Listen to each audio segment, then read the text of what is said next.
నమస్తే, నేను మీ అంజలి దాస్ కోటపాటి. నరహరి సార్ తెలుసు కదా మీకు. సార్ చిలకల మీద ఎక్కువ వేస్తుంటారు. సార్ పెయింటింగ్స్లో చిలకలు అనేవి ఎక్కువ ఉంటాయి అన్నమాట. ఆర్టిస్ట్లో ఒక యానిమల్ని, ఒక బర్డ్ని తీసుకుంటే చాలా బాగుంటుంది.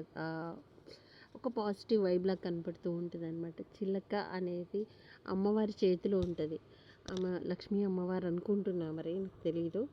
సో చిలుకలు అనేవి మన ఇంటి ముందులకు వచ్చి వాళ్ళ చిట్టి చిలకమ్మ అని మన లైఫ్లో స్టార్ట్ చేసిన చిలుకతోనే స్టార్ట్ చేస్తాం. కాబట్టి సార్ మనకి చిలుకల్ని పంపించారు. సో ఫ్లూట్ వాయిస్తుంటే ఆ ఫ్లూట్ మీద ఒక చిలుక వాలిందనమాట.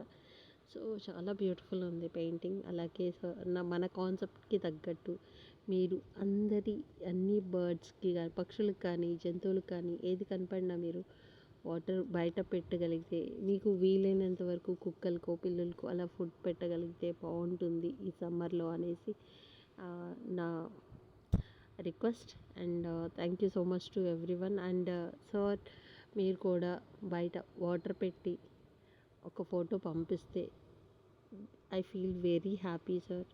మీ చిలుక పెయింటింగ్ కూడా చాలా ఎక్స్ట్రాడినరీ ఉంది సార్. మా ప్రయత్నంలో మీరు వన్ ఆఫ్ ద పార్ట్ అయినందుకు చాలా చాలా thank you sir. Thank you so much.